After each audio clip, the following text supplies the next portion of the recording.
गुरुर्ब्रह्मा गुरुर्विष्णु गुरुर्ब्रह्मा गुरुर्विष्णुः गुरुर्देवो महेश्वरः गुरुर्देवो महेश्वरः गुरुर्साक्षात् परं ब्रह्म गुरुर्साक्षात् परं ब्रह्म तस्मै श्री गुरवे नमः तस्मै श्री गुरवे नमः अखण्डमण्डलाकारं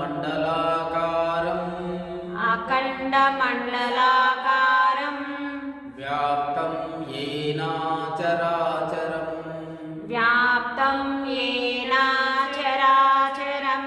तत्पदं दर्शितं येन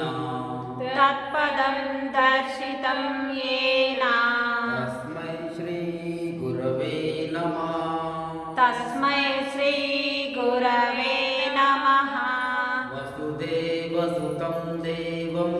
वसुदेवसुतं देवं कंसचाणूरमर्दनं देवकी परमानन्दं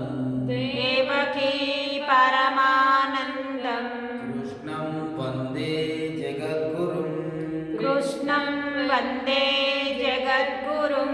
ओम श्री कृष्ण परब्रह्मणे नमः ओम श्रीकृष्ण परब्रह्मणे नमः ओम श्री कृष्ण परब्रह्मणे नमः ओम श्रीकृष्ण परब्रह्मणे नमः ओम श्री कृष्ण परब्रह्मणे नमः ओम श्रीकृष्ण परब्रह्मणे नमः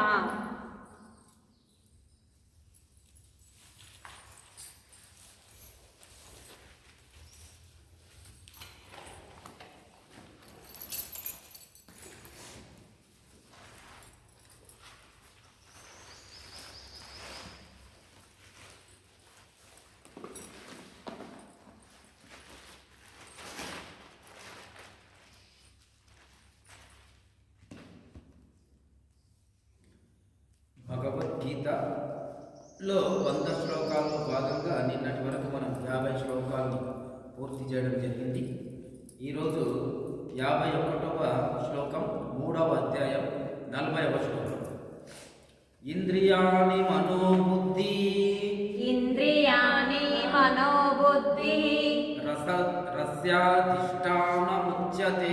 రస్యాధిష్టానముచ్యతే ఏతైర్విమోహయత్తేషాం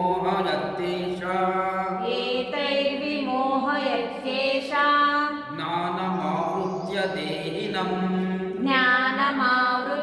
దేహినం ఇంద్రియాణి మనోబుద్ధి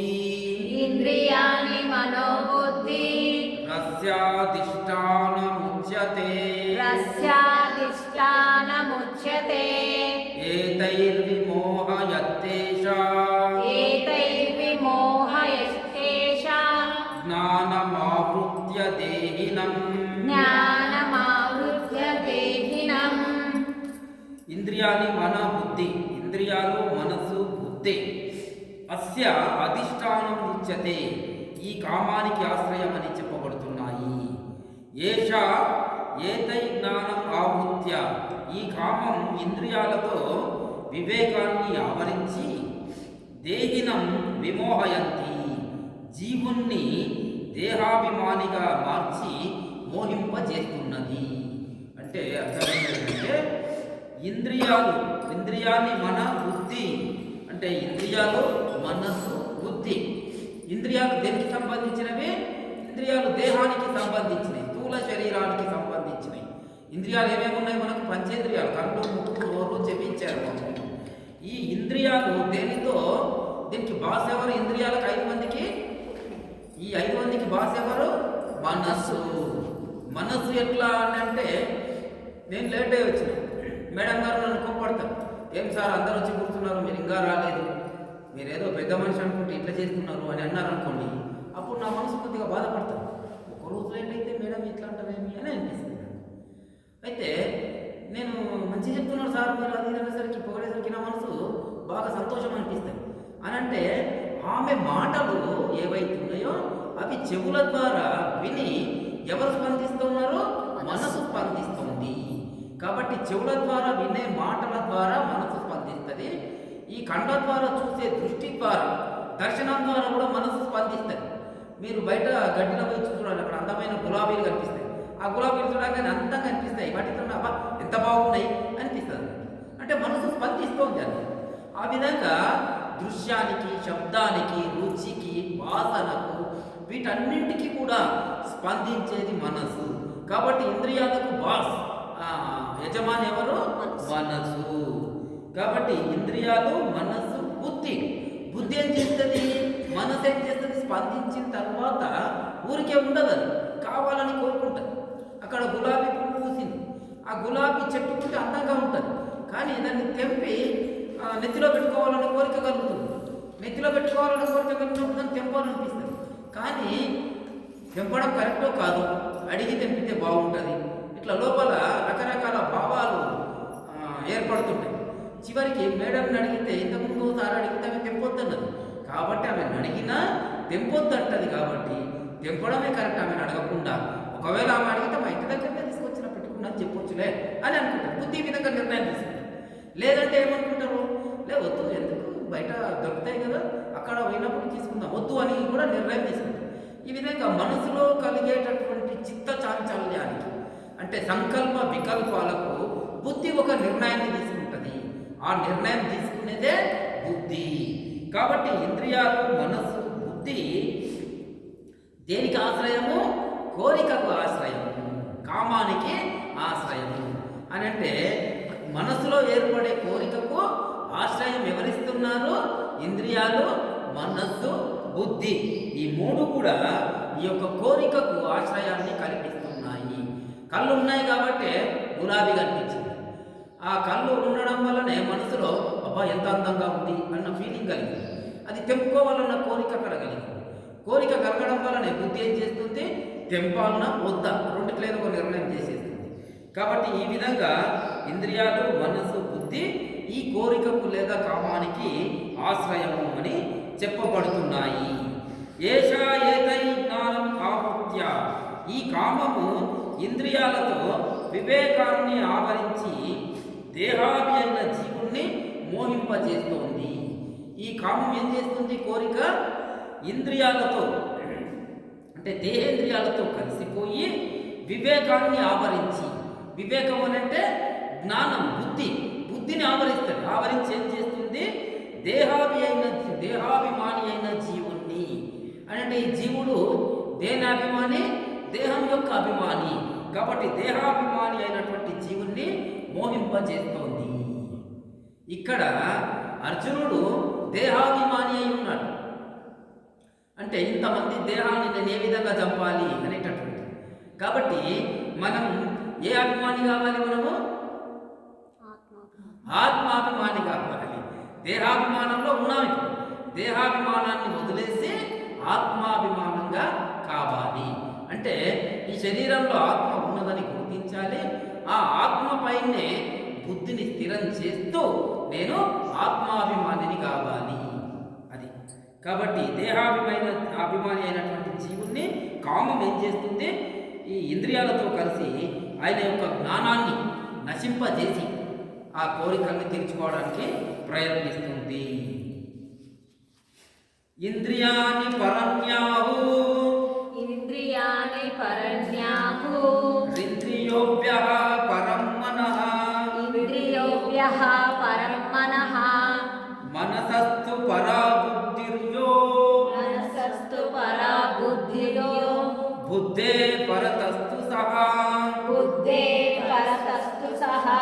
ఇంద్రియాని పరన్యాహు, ఇంద్రియాని పరన్యాహు, ఇంద్రియోభ్యః పరం మనః, ఇంద్రియోభ్యః పరం మనః, పరా బుద్ధిర్యో మనస్తస్తు పరా బుద్ధిర్యో బుద్ధేః పరతస్తు సహా బుద్ధ్యేః పరతస్తు సహా ఇంద్రియాని పరాని ఆహు ఇంద్రియాలను దేహం కంటే శ్రేష్టాలని చెప్పుకుంటూ ఇంద్రియాలు ఈ దేహంలో ఉన్నాయి. ఈ దేహంలో ఉన్న ఇంద్రియాలు ఈ దేహం అంతటి కంటే కూడా శ్రేష్టమైనటువంటి. ఎందుకనంటే ఇంద్రియాల ద్వారానే మనకు జ్ఞానం లభిస్తుంది. లేకపోతే ఇంద్రియాలు లేకపోతే ఈ దేహం కొట్టి మాంసం ముద్దలాగా ఉండిపోతుంది. కాబట్టి నోరు ఉన్నది కాబట్టి ఈ చెయ్యి పని చేస్తుంది. నోరు లేదనుకోండి ఎక్కడ తీసుకుపోయి పెట్టాలి అన్నాన్ని. కాబట్టి నోరు, కళ్ళు, చెవి, చర్మం ఇవన్నీ ఉండడం వల్ల ఇవి ఇంద్రియాలు ఈ దేహం కంటే శ్రేష్టమైనటువంటివి. ఇంద్రియేభ్య మనఃపరం ఇంద్రియాల కంటే శ్రేష్టమైనటువంటిది ఏమిటిది? మనస్సు. అంటే వీటికి బాస్, ఈ ఇంద్రియాలకు బాస్ ఎవరు? మనస్సు. కాబట్టి ఇంద్రియాల కంటే మనసు శ్రేష్టమైనటువంటిది. మనసాతు బుద్ధి పరా ఈ మనసు కంటే కూడా బుద్ధి శ్రేష్టమైనటువంటిది. అదేవిధంగా తుయా బుద్ధే పరతస్సా కానీ ఈ బుద్ధికి ఏదైతే సాక్షిగా ఉంటుందో, ఉన్నతమైన సాక్షిగా ఉంటుందో అది ఆత్మ. ఆ ఆత్మ బుద్ధి కంటే కూడా శ్రేష్టమైంది. కాబట్టి దేహం కంటే కూడా ఇంద్రియాలు శ్రేష్టమైనవి, ఇంద్రియాల కంటే కూడా మనసు శ్రేష్టమైంది, మనసు కంటే కూడా బుద్ధి శ్రేష్టమైంది, బుద్ధి కంటే కూడా ఆత్మ శ్రేష్టమైంది. కాబట్టి స్టెప్ బై స్టెప్ పోతేనే మనకు ఆత్మ దొరుకుతుంది. డైరెక్ట్ ఆత్మ దగ్గరికి పోలేము. ఆత్మను కనుగొనాలంటే ఏం కావాలి? మొదలు దేహము, దేహం తర్వాత ఇంద్రియాలు, ఇంద్రియాల తర్వాత మనస్సు, మనస్సు తర్వాత బుద్ధి, బుద్ధి తర్వాత ఆత్మ. ఈ అన్నింటి లోపల అన్నిటికంటే శ్రేష్టమైనటువంటిది ఆత్మ. ఆత్మ కంటే తక్కువ శ్రేష్టమైంది బుద్ధి, బుద్ధి కంటే తక్కువ శ్రేష్టమైంది మనసు, మనసు కంటే తక్కువ ఇంద్రియాలు, ఇంద్రియాల కంటే తక్కువ శరీరము, దేహము. ఆ విధంగా ఉంటాయి.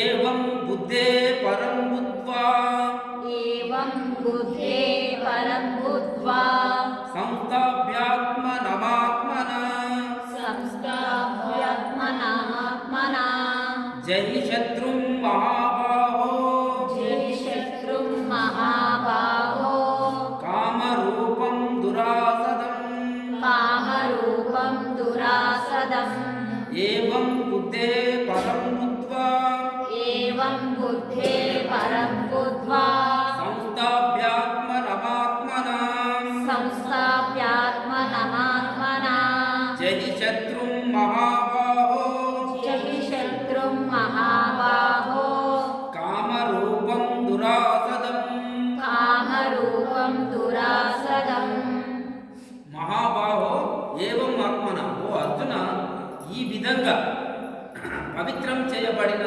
బుద్ధితో ఆత్మానం సంస్థభ్య మనసును స్థిరమునర్చి బుద్ధే పరం బుద్ధికి సాక్షి అయిన ఆత్మను బుద్ధ్వా తెలుసుకొని దురాసదం దుర్విజ్ఞేయ గతి దుర్జయమైన కామరూపం శత్రుం జహి కామం అనే శత్రువును నిర్మూలించు అని అంటున్నాడు. అంటే ఇక్కడ మనకు శత్రువు ఎవరు? కామం. కామం అని అంటే కోరికలు. ఈ కోరికలు అనేటటువంటి శత్రువుని మనము నిర్మూలించాలి. కోరికల్ని నిర్మూలిస్తేనే మనసు శాంతంగా ఉంటాడు. లేకపోతే మనసు ఏ విధంగా ఉంటుంది? చంచల స్వభావం కలిగినటువంటి, అది రకరకాల కోరికలతో కూడుకొని ఉంటుంది. నాకు అది కావాలి, ఇది కావాలి అని అంటుంది. ఆ కోరికలు ఎటువంటివంటే అగ్ని లాంటివి. దాని లోపల ఈ యొక్క ఆజ్యం అని అంటే నూనె లేదా నెయ్యి వేస్తే మంట ఎక్కువగా మండుతుంది. కోరికలు ఆజ్యం లాంటివి. దాంట్లో ఏది చూసినది కావాలనుకునే ఉంటాయి కోరికలు. కాబట్టి కోరికల్ని జయించాలి. కోరికల్ని ఏ విధంగా జయించాలి? కోరికల్ని ఏ విధంగా జయించాలి? మనం బుద్ధి ద్వారా మాత్రమే కోరికల్ని జయించగలుగుతాం. జ్ఞానం ద్వారా మాత్రమే కోరికల్ని జయించగలుగుతాం. కాబట్టి కోరికల్ని జయించాలంటే మొట్టమొదట కావాల్సింది జ్ఞానము. జ్ఞానం ద్వారా ఏం చేయాలి? ఇంద్రియ సంయమనాన్ని తెచ్చుకోవాలి. ఇంద్రియ సంయమనం అని అంటే ఇంద్రియాలు అది కావాలని అంటాయి, కానీ మన పరిస్థితి బాగలేదు. ఇంద్రియాలకు చెప్పాలి, వద్దు నాన్న అది అడగొద్దు అని చెప్పాలి. మనం జాతరకు ఎక్కడో పోతాం, పోతే ఏమైతుంది, పిల్లల్ని తీసుకొని పోతాం, ఆడ ఏం చూస్తే అది కావాలంటాడు పిల్లోడు. మన దగ్గర డబ్బులు అంతంత మాత్రం ఉంటాయి, మనం పిల్లలకి ఇప్పించాలనుకుంటాం, కానీ మన దగ్గర కొద్దిగా డబ్బులు ఉంటాయి కాబట్టి వాడు ఏది చూస్తే అది ఇప్పించకుండా వాడికి ఏది అవసరమో దాన్ని ఇప్పించాలని అనుకుంటాం. ఫర్ ఎగ్జాంపుల్ వాడు ఏం చేస్తాడు, ఆడ పోంగని ఒక బాల్ చూస్తాడు, అమ్మ అమ్మ నాకు బాల్ కావాలంటాడు, బాల్ ఇప్పియం మనం వద్దు, బాల్ ఏం చేస్తాడు అని చెప్పి వాడిని తీసుకెళ్తాడు. ముందర పోతేనే ఒక కోతి బొమ్మ కనిపిస్తుంది, అది కావాలంటాడు, వద్దు అని చెప్తాం. ఇంకో బొమ్మ ఆ బొమ్మ అన్నీ చూస్తుంటే వద్దు అని చెప్తాం అనమాట. చివరికి ముందరికి పోతే అక్కడ ఏమవుతుందనంటే ఒక పెద్దది ఇది కనిపిస్తుంది. ఏమిటిది? ఒక డైనోసార్ బొమ్మ లాంటివి కనిపిస్తుంది. అవన్నీ పీసెస్ ఉంటాయి. ఆ డైనోసార్ బొమ్మను అన్నీ అతికించాలి, అతికిస్తే మళ్ళీ డైనోసార్ బొమ్మ అయింది. ఆ దానిపైన ఏముంటాయి, ఏబిసిడీలు ఉంటాయి. అయితే ఫస్ట్ తల మీద ఏబిసి అట్లా వచ్చింటాయి. అరే ఇది బాగుంది, ఇది ఇస్తే ఏం చేస్తాడు వాడు, అన్ని తీసేసి మళ్ళా దీంట్లో క్రమ పద్ధతిలో వాటిని పెట్టేస్తాడు. దానివల్ల మనకి డైనోసార్ని చేస్తున్నా అనేటటువంటి ఫీలింగ్ కలుగుతుంది, ఏబిసిడీలు వస్తాయి పిల్లోనికి అని చెప్పి మనం రెండు విధాలుగా లాభం అని చెప్పి ఇంతవరకు క్యాన్సర్ చేసిన బొమ్మలన్నింటినీ కూడా వాటిని ఇప్పకుండా దీన్ని ఇప్పిస్తాం. కొద్దిగా డబ్బులు ఎక్కువైనా కూడా పర్వాలేదు, ఎందుకంటే పిల్లోనికి రెండు రకాలుగా ఉపయోగపడుతుంది. ఆ విధంగా మనసు ఏం చేస్తుంది అంటే మన మనసు ఏది చూస్తే అది కావాలని కోరుతూ ఉంటుంది. కాబట్టి అది చెప్పినట్లు వింటూ పోయినాం అనుకోండి, ఏమవుతుంది, చివరికి అధోగతి పాలైపోతాం మనము. కాబట్టి మనసు చెప్పినట్లు వినకూడదు, మనం బుద్ధి చెప్పినట్లు వినాలి. మనకుండే జ్ఞానాన్ని ఆసరా చేసుకొని జ్ఞానంతో ఆలోచించి ఇది ఎంతవరకు సముచితము, ఇది మనకు ఎంతవరకు అవసరము. ఒకవేళ అవసరమైతే తప్పకుండా తీసుకోవాలి, అవసరం లేదనుకోండి అనవసరంగా ఆ కోరికల్ని తీర్చుకోవాల్సిన అవసరం లేదు. కాబట్టి ఇక్కడ కోరికల్ని చేయించాలి. కోరికలు ఉండకూడదు అంటే అర్థం ఏమిటిది, కంప్లీట్ కోరికలు ఉండకూడదు అనేది కాదు, ఎంతవరకు మనకు అవసరమో అంతవరకు మాత్రమే కోరికలు ఉండాలి. ఆశ ఉండాలి కానీ అత్యాశ ఉండకూడదు. ఆశ ఉండొచ్చు, అత్యాశ ఉండకూడదు అన్న ఆ విధంగా.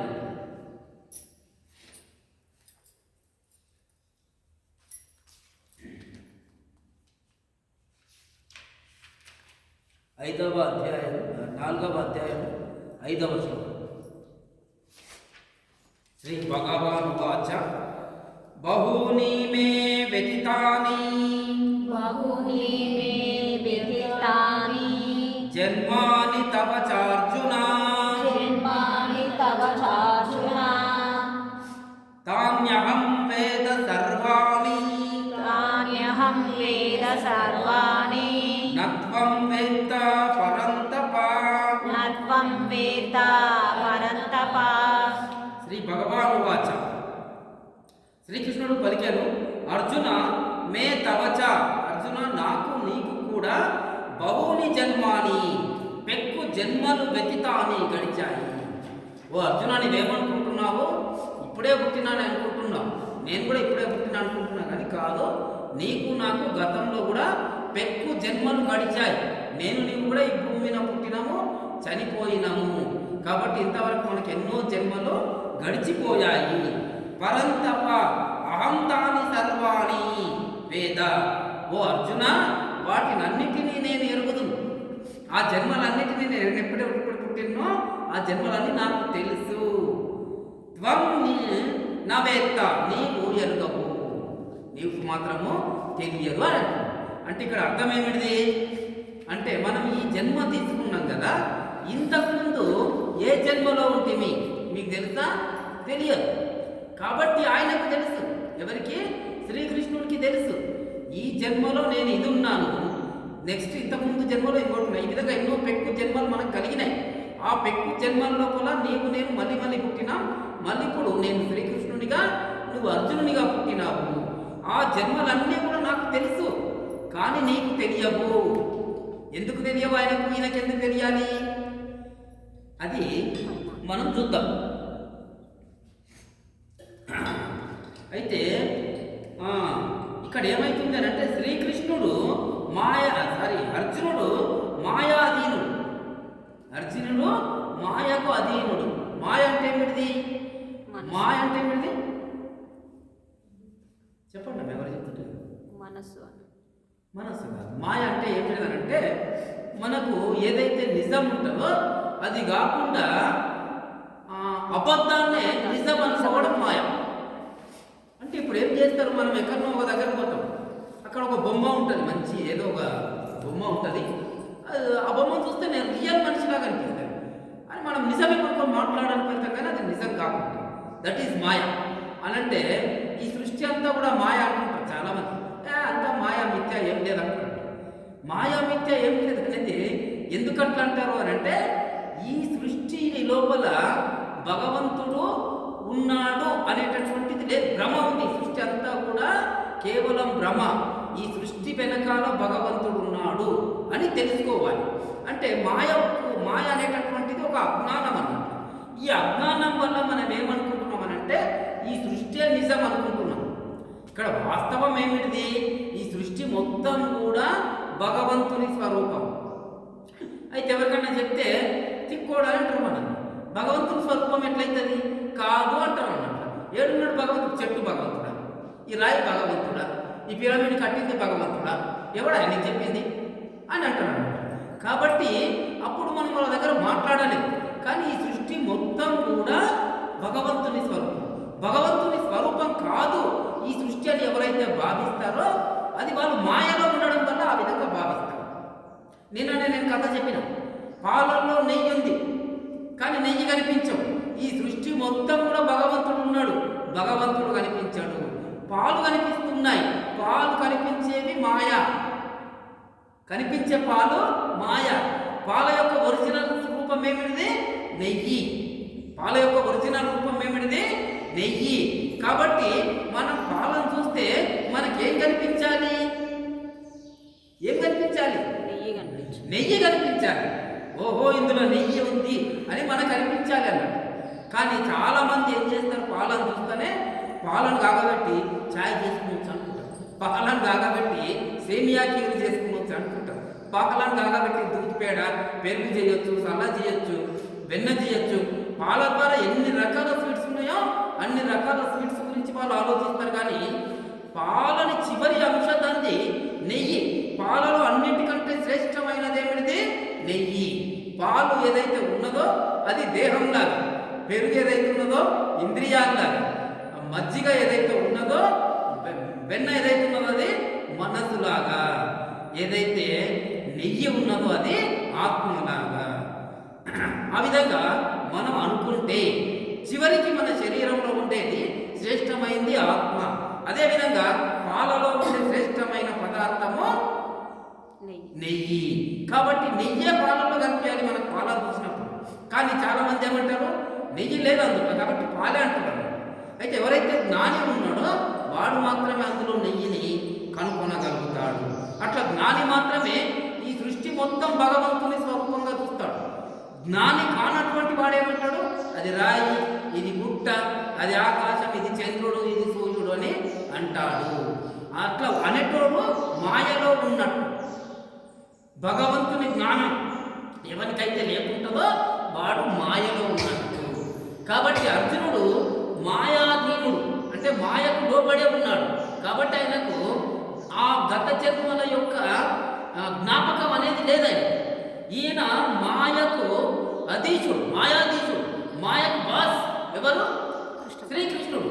కాబట్టి ఈయనకు గత జన్మ తాలూకు అన్నీ కూడా గుర్తున్నాయి అని అంటారు. అందుకే ఇక్కడ ఏమైందనంటే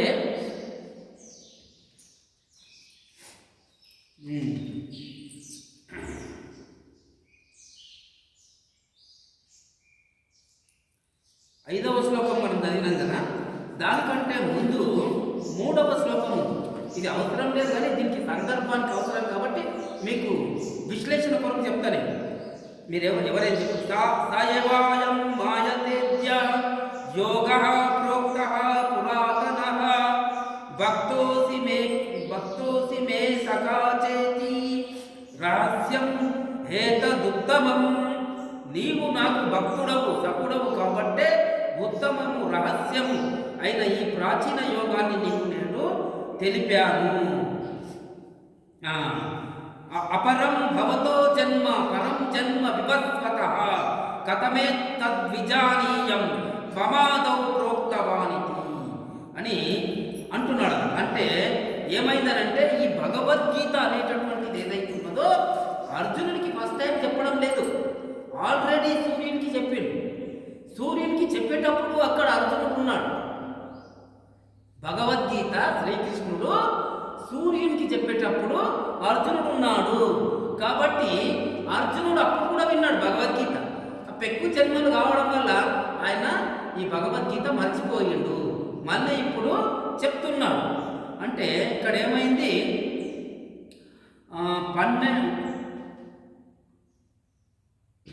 12,03,94,839 సంవత్సరాల క్రితం అర్జునునికి చెప్పిండు భగవద్గీత. సూర్యునికి చెప్పేటప్పుడు సూర్యునితో పాటు అర్జునునికి చెప్పిండు. ఎప్పుడు 12,03,94,839 సంవత్సరాల క్రితం చెప్పిన తర్వాత ఎన్నో జన్మలు కలిగిన తర్వాత మళ్ళీ కలియుగం స్టార్ట్ అయిన తర్వాత ద్వాపర యుగం లోపల కలియుగానికి ముందు 5,161 సంవత్సరాల క్రితం మళ్ళీ అర్జునుడికి భగవద్గీత చెప్పడం జరిగింది. అంటే ఈ పెక్కు జన్మలు ఎన్నో జరిగిపోవడం వల్ల అర్జునుడికి అప్పుడు సూర్యునికి చెప్పినప్పుడు భగవద్గీత విన్నాడు, కానీ ఆయనకు గుర్తులేదు. కానీ ఈయనకు గుర్తుంది కృష్ణుడికి. నేను సూర్యునికి భగవద్గీత చెప్పినప్పుడు నీవు కూడా విన్నావు అని అంటున్నాడు. కానీ ఆయనకు గుర్తులేదు. ఎందుకు గుర్తులేదు? ఆయన మాయకు అధీనుడు, ఈయన మాయాధీశుడు. మాయకు అధీనుడు, మాయాధీశుడు. అర్థమవుతుంది కదా. మాయకు అధీనుడు అంటే మాయకు లోబడ్డవాడు అర్జునుడు. మాయాధీశుడు అంటే మాయను జయించినటువంటి వాడు కృష్ణుడు. మాయ ఈయన యొక్క స్వరూపమే, శ్రీకృష్ణుని యొక్క స్వరూపమే మాయ. కాబట్టి ఆ విధంగా ఈయనకు ఆ విషయము తెలుసు. అయితే ఒకసారి ఏమైందనంటే, ఒక రాజు ఉన్నాడు. ఆ రాజ్యం లోపల రాజు చాలా చక్కగా పరిపాలిస్తున్నాడు. చాలా మంచివాడు రాజు, అందరికీ ప్రజలకంతా కూడా మంచి రాజ్య పరిపాలన అందిస్తూ ఉన్నాడు. అయితే ఏమైంది, ఆ రాజు కరెక్ట్ ఉదయాన్నే 3 గంటలకు లేవడం, స్నానం చేసుకొని నిత్యం పూజ చేయడము, అన్నీ విహిత కర్మలన్నీ కూడా మంచిగా చేసుకుంటాడు.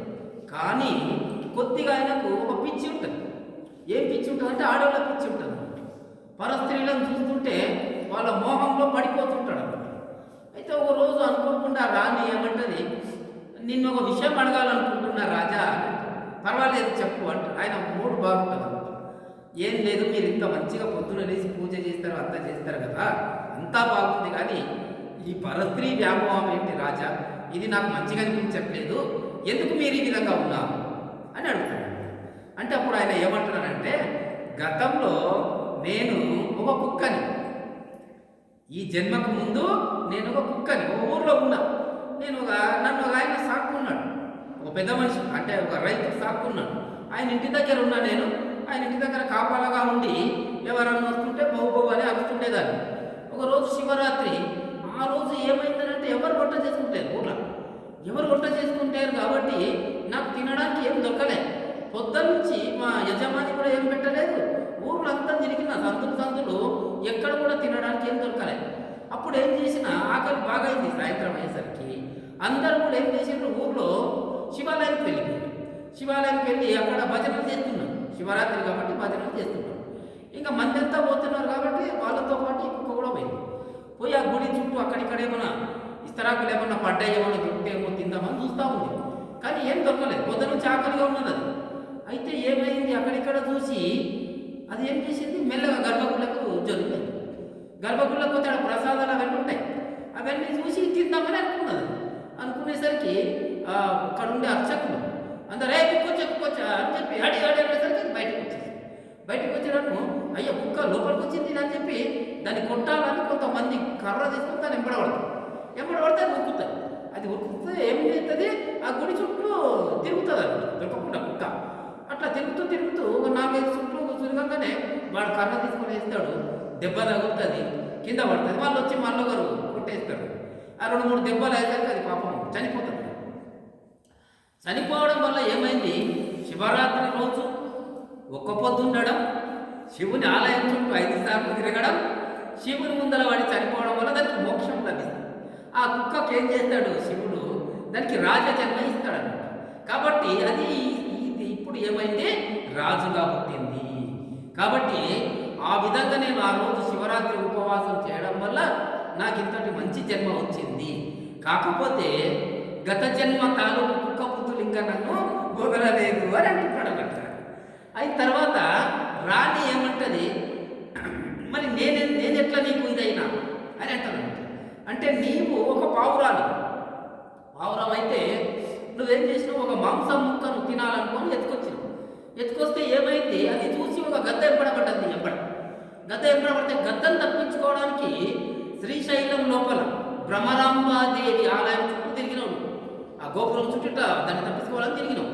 ఆ గద్ద ఎంబడబడి ఆ మాంసం ముక్కని తీసుకున్నది, నిన్ను కూడా పొడిచి చంపేసి తిన్నది. ఆ రోజు ప్రాణం పోయే ముందు భ్రమరాంబాదేవి చుట్టూ తిరగడం వల్ల నీకు నా రాణిగా, పట్టపు రాణిగా పుట్టే అవకాశం లభించింది. నెక్స్ట్ జన్మ ఏమిటంటే, నెక్స్ట్ జన్మ లోపల ఈ అవంతి రాజ్యానికి కుమారునిగా నేను పుడతా, నువ్వు దశాన దేశపు రాణిగా నువ్వు పుడతావు అని చెప్పి ఆ విధంగా ఒక 5-6 జన్మల వరకు వాళ్ళు రాజు రాణిగానే పుడతారు. ఆ తర్వాత చివరికి మనకు మోక్షం లభిస్తుంది అని అంటే గత జన్మ తాలూకు జ్ఞానం ఆయనకున్నది. మళ్ళా భవిష్యత్తు లోపల ఏ జన్మలు పొందుతామన్న జ్ఞానం కూడా ఆయనకు ఉన్నది. కాబట్టి పెక్కు జన్మల్ని మనం పొందే ఇక్కడికి వచ్చినాము అర్జున. అవన్నీ కూడా నీకు గుర్తులేవు, కానీ నాకు గుర్తున్నాయి. నాకెందుకు గుర్తున్నాయంటే నేను మాయకు అధీశుణ్ణి కాబట్టి నాకు గుర్తున్నాయి. నీవు మాయాధీనుడవు, నీవు మాయకు బానిసవు కాబట్టి నీకు గుర్తులేవు అని అంటాడు. అంటే మాయను జయించాలంటే ఏం కావాలి, మనం ధ్యానం చేస్తే ఒక స్టేజ్ పోయిన తర్వాత గతంలో మనం ఏ జన్మలు ఎత్తినాం అనేటటువంటి జ్ఞానం మనకు కూడా కలుగుతుంది.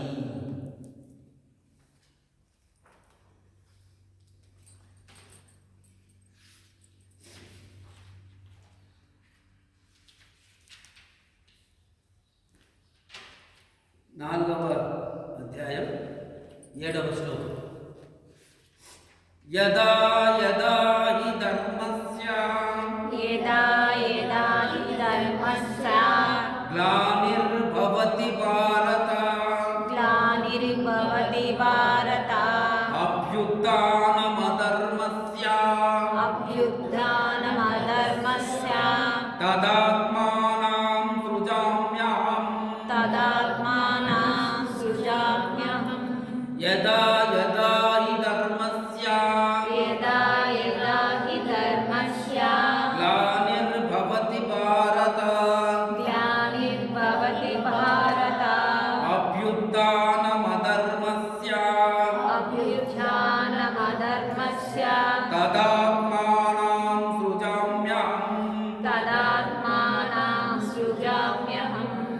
భారత అర్జున, యదా యదా హి ధర్మస్య గ్లాని, ఎప్పుడెప్పుడైతే వర్ణాశ్రమ ధర్మానికి పీడ హాని కలుగుతుందో,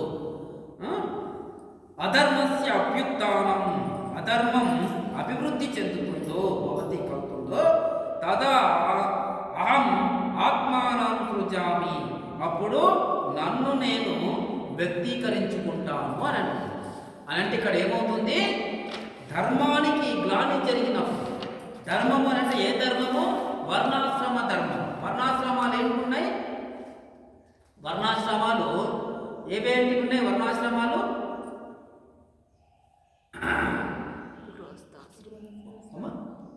వర్ణాశ్రమాలు 4 ఉన్నాయి. బ్రాహ్మణ, క్షత్రియ, వైశ్య, శూద్ర. ఈ వర్ణాశ్రమ ధర్మాలు ఏవైతే ఉన్నాయో, ఈ వర్ణాశ్రమ ధర్మాలకు ఎప్పుడైతే హాని కలుగుతుందో అప్పుడు నేను మళ్ళీ జన్మ తీసుకుంటాను అని అంటున్నాను. అయితే ఏమైతుంది, మొట్టమొదటిసారి బ్రహ్మ ఈ సృష్టిని సృష్టించాలనుకుంటాడు. బ్రహ్మ సృష్టించాలనుకున్న సృష్టికి వేదాలు ముఖ్య కారణం. ఇప్పుడు భారతదేశాన్ని నడుపుతున్నాం కదా, దానికి కారణం ఏమిటిది, రాజ్యాంగం. రాజ్యాంగాన్ని ఆధారంగా చేసుకొని మనం భారతదేశాన్ని పరిపాలిస్తున్నాం. అదేవిధంగా భగవంతుడు కూడా తన రాజ్యాంగాన్ని ఆధారంగా చేసుకొని సృష్టిని సృష్టిస్తాడు. ఆయన రాజ్యాంగం పేరే వేదాలు. ఆ 4 వేదాలు ఏవైతున్నాయో బ్రహ్మ చేతిలోకి వెళ్ళి సోమకాసురుడు అనే రాక్షసుడు ఎత్తుకపోతే అప్పుడు ఏమవుతుంది, ఆయన ఇక్కడికి వెళ్ళిపోతాడు, సముద్రంలో పోయి దాక్కుంటాడు. అప్పుడు మొదటి అవతారంగా మహావిష్ణువు ఏం చేస్తాడు, మత్స్యావతారాన్ని ఎత్తి చేపవలే నీటిలో ఈదుకుంటూ వెళ్ళి ఆ సోమకాసురుని చంపి వధించి ఆ ఏంటివి వేదాన్ని తెచ్చి ఆయనకి ఇవ్వడం జరుగుతుంది బ్రహ్మకు. ఈ విధంగా మనకు ఏ అవతారం అయింది, మొదట మత్స్యావతారం, రాక్షసులు, తర్వాత దేవతలు హాలాహలం, అదేమిటి అమృతం కొరకు పాల సముద్రాన్ని చిలకాలనుకుంటారు. పాల సముద్రంలో అమృతం వస్తే అమృతం తాగితే ఏమైపోతుంది, మరణం ఉండదు. కాబట్టి మనం పాలకడాన్ని చిలుకుదామని చెప్పి దేవతలు వంక తర్వాత రాక్షసులు వంక మందర పర్వతాన్ని తీసుకొచ్చి వాసుకి అనే సర్పాన్ని తాడులాగా దానికి చుట్టి చిలుకుతారు. చిలికితే ఏమవుతుంది, అది పర్వతం మళ్ళీ మునిగిపోతుంది. ఆ కడలి చిలకనికి రాదన్నట్టు. దాని కింద కవ్వం కావాలి, రౌండ్గా ఉంటుంది, పెద్దగా ఉంటుంది అన్నట్టు. మీరంతా చూసింటారు. అది ఏం కావాలి, ఎవరిని చేయాలని అప్పుడు మహావిష్ణువుని వేడుకుంటే ఆయన ఒక పెద్ద తాంబేలులాగా అయిపోయి ఆ కూర్మావతారాన్ని ఎత్తి ఆ మందర పర్వతాన్ని తన వీపు పైన మోసుకుంటాడు. అప్పుడు వీళ్ళు కవ్వం పెట్టి చిలికితే ఆ కవ్వంలో ఏమేమి అది పాల సముద్రం చిలికితే ఏమేమి వస్తాయి, పాల సముద్రం లోపల లక్ష్మి వస్తుంది, తర్వాత ఐరావతం వస్తుంది, కామధేనుడు వస్తుంది, శ్వేతాక్షరం వస్తుంది, ఆ తర్వాత చివరికి హాలాహలం వస్తుంది. ఆ ధన్వంతరి కూడా అందులోకెళ్ళే వస్తాడు. ఆయుర్వేద వైద్య విధానం తెలియజేసినటువంటి శ్రీ మహావిష్ణు అవతారమే ధన్వంతరి. ఆయన వచ్చిన తర్వాత హాలాహలం వస్తుంది, విషం వస్తుంది. ఆ విషం అందరూ కూడా తీసుకుంటే అందరు చనిపోతారు. అప్పుడు శివుడు వచ్చి ఆ విషాన్ని తీసుకొని ఇక్కడనే కంఠంలో నిలుపుతాడు. లోపలికి మింగితే శివుడు కూడా చనిపోతాడు. కాబట్టి దాన్ని మింగకుండా ఇక్కడనే ఆపేస్తాడు. ఇక్కడ ఆపడం వల్ల ఇదంతా నీలి కలర్గా మారుతుంది. కాబట్టి శ్రీ శివుడిని ఏమంటాము, నీలకంఠుడు అని అంటారు. ఆ తర్వాత అమృతం వస్తుంది. అమృతాన్ని తీసుకొని దేవతలు తర్వాత రాక్షసులు పంచుకున్నారనుకుంటారు. ఒకవేళ రాక్షసులు అమృతం తాగితే అమరులు అవుతారు, దేవతల్ని బాగా సతాయిస్తారని చెప్పి దేవతలంతా ఏం చేస్తారు, అమృతాన్ని వాళ్ళకి ఇవ్వకూడదు అని చెప్పి పన్నాగం పన్నుతారు. అప్పుడు మళ్ళీ మహావిష్ణువు మోహిని అవతారం ఎత్తి అందరి దేవతలకు కూడా అమృతాన్ని ఇవ్వడం జరుగుతుంది. ఆ తర్వాత వచ్చే అవతారం ఏంటిది, వామనావతారం. వామనావతారం లోపల బలి చక్రవర్తికి ఆయన ఈ భూమిని అంతా కూడా ఆక్యుపై చేసుకుంటుంటాడు. కాబట్టి బలి చక్రవర్తిని చంపేయాలన్న ఉద్దేశంతోన భూదానం అడుగుతాడు. 3 అడుగుల నేల అడుగుతాడు. 3 అడుగుల నేల అంటే సరే అని చెప్పి, గింతే కదా ఎంత ఉన్నాడు, పొట్టిగుంటాడు వామనుడు. ఈయన ఎంత అవుతుంది, నా 3 అడుగులు ఎంత పెడితే అంత అంటాడు. సరే అంట. ఇట్లా ఒక అడుగు పెట్టంగానే ఆయన పెద్దగా అయిపోతాడు అనమాట. 1 అడుగు 2 అడుగులు పెట్టి 3వ అడుగు ఎడబెట్టాలో తెలియదు. అప్పుడు ఏం చేస్తాడు, బలి చక్రవర్తి తల మీద పెట్టి ఆయనను పాతాళానికి అది వేస్తాడు. తర్వాత హిరణ్యకశపుడు, ప్రహ్లాదు, ఆ కథ మీకు తెలుసు. నరసింహావతారం స్తంభంలోకి వెళ్ళి బయటకు వచ్చేస్తాడు. తర్వాత పరశురామ అవతారం. పరశురామ అవతారం లోపల ఏమవుతుంది, క్షత్రియులు ఈ యొక్క ప్రజల్ని చాలా పీడిస్తారు. పన్నులు అవి ఇవి వేసి అన్ని రాజులంతా క్షత్రియులు బాగా పీడిస్తున్న టైం లోపల పరశురాముడు వచ్చి క్షత్రియులంతా కూడా ఎవరెవరైతే ఇది చేస్తున్నారో అటువంటి వాళ్ళంతా కూడా జయించి మంచి మంచి రాజులకంతా కూడా పెట్టేసి వాళ్ళకంతా రాజ్యపాలన అందిస్తాడు అన్నట్టు పరశురాముని అవతారం తర్వాత శ్రీరాముని అవతారం. శ్రీరాముడు అవతారంలో తర్వాత శ్రీకృష్ణ అవతారం. ఈ విధంగా మనకు బలరాముని అవతారం. ఈ విధంగా దశావతారాలు కూడా మహావిష్ణువు స్వీకరించడం జరిగింది. ఎందుకొరకనంటే ధర్మానికి ఎప్పుడైతే హాని కలుగుతుందో అప్పుడు ఆయన భగవంతుని అవతారంగా స్వీకరించడం జరిగింది. వాస్తవంగా మనము ఈ దశావతారాలే భగవంతుని అవతారాలు అనుకుంటాం. కానీ నా దృష్టిలో ఈ మానవ భూమిపైన ఎవరైతే మనకంటే భిన్నంగా ఉన్నారో వాళ్ళంతా కూడా కారణ జన్ములే.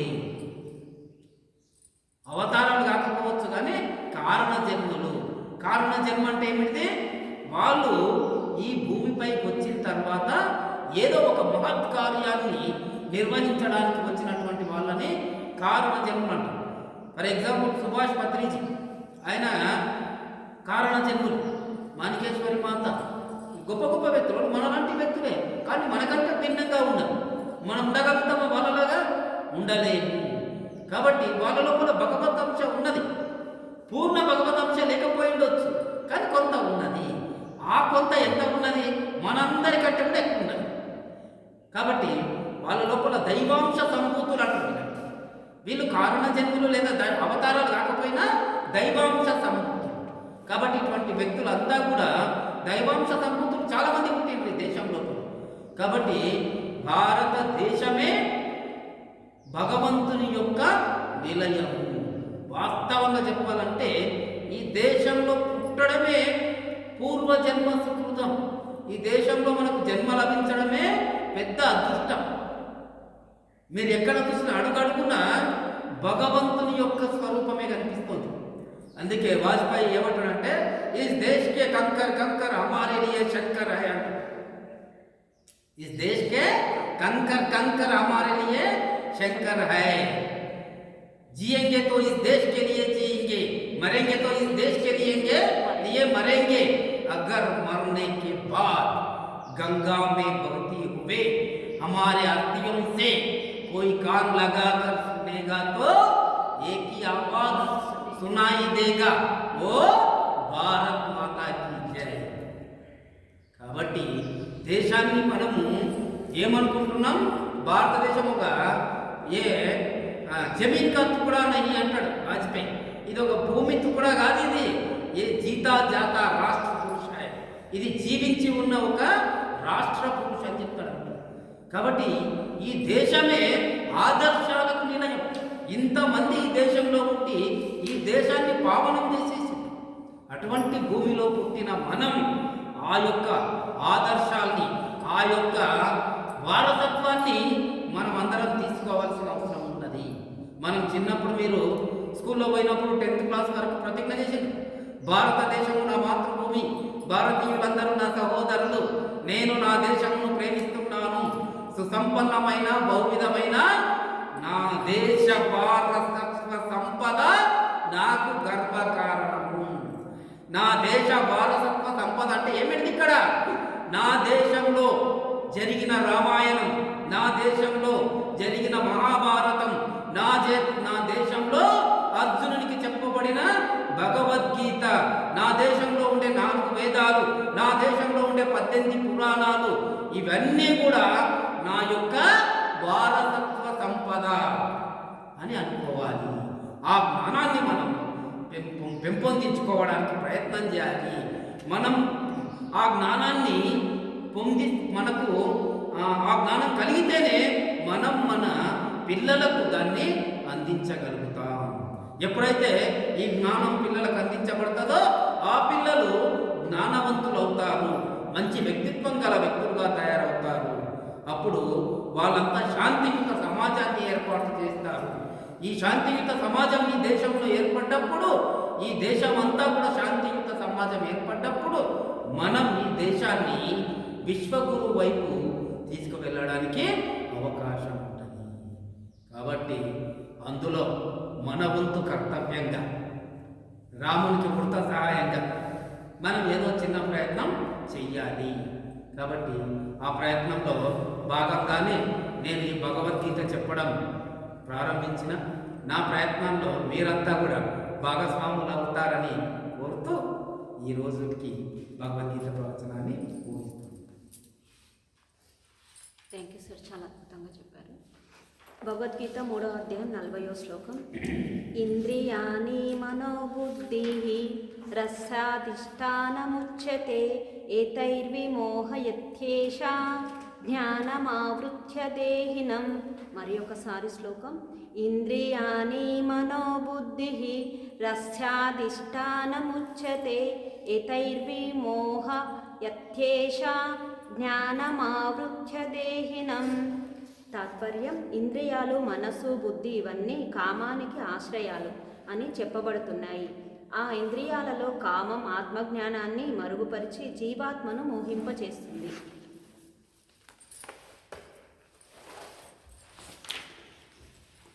భగవద్గీత 3వ అధ్యాయం 42వ శ్లోకం. ఇంద్రియాణి పరాణ్యహో ఇంద్రియేభ్యః పరం మనః. ఇంద్రియాణి పర్యాణహో ఇంద్రియేభ్యః పరం మనః. మనసస్తు పరా బుద్ధి వ్యోబుద్ధే పరతస్తు సహ. మరి ఒకసారి శ్లోకం. ఇంద్రియాణి పరాణ్యః ఇంద్రియేభ్యః పరం మనః. మనసస్తు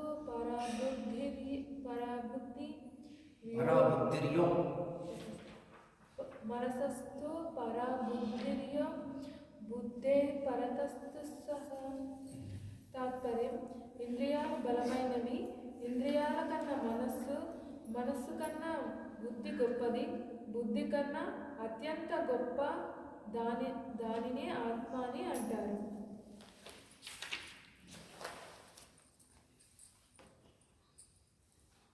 భగవద్గీత 43వ శ్లోకం. ఏవం బుద్ధ్యో పర్వం బుద్ధ్యో సంస్తభ్యాత్మ నమాత్మాన జహి శత్రు మహాభావో కామరూపం దురసదం. తాత్పర్యం: ఓ అర్జున, బుద్ధి కన్నా అత్యున్నతమైన ఆత్మైన తెలుసుకున్న. బుద్ధి ద్వారా మనసును పరిశ్రమకు జయించడానికి కష్టమైనట్టు ఉంటుంది. కామ అనే శత్రువుని చూపు జయించు. భగవద్గీత 4వ అధ్యాయం 5వ శ్లోకం. బహూని మే వ్యతీతాని జన్మాని తవ చార్జన తాన్యాహం వేద సర్వాణి నా త్వం వేద పరంతపః. మరి బహూని మే వ్యతీతాని జన్మాని తవ చార్జన తాన్యాహం వేద సర్వాణి నా త్వం వేద పరంతపః. ఈ జన్మ కన్నా ముందు నాకు అనేక జన్మలు గడిచాయి. అవి నాకు తెలుసు, నీకు తెలియవు. భగవద్గీత 4వ అధ్యాయం 7వ శ్లోకం. యదా యదా హి ధర్మస్య గ్లానిర్భవతి భారత అభ్యుత్థానమధర్మస్య తదాత్మానం సృజామ్యహం. శ్లోకం మరి ఒకసారి. యదా యదా హి ధర్మస్య గ్లానిర్భవతి భారత అభ్యుత్థానమధర్మస్య తదాత్మానం సృజామ్యహం. తాత్పర్యం: ఓ భరతవంశీయుడా అర్జున, ధర్మం నశించి అధర్మం పెచ్చు మీరినప్పుడల్లా నన్ను నేనే సృష్టించుకుంటూ ఉంటాను.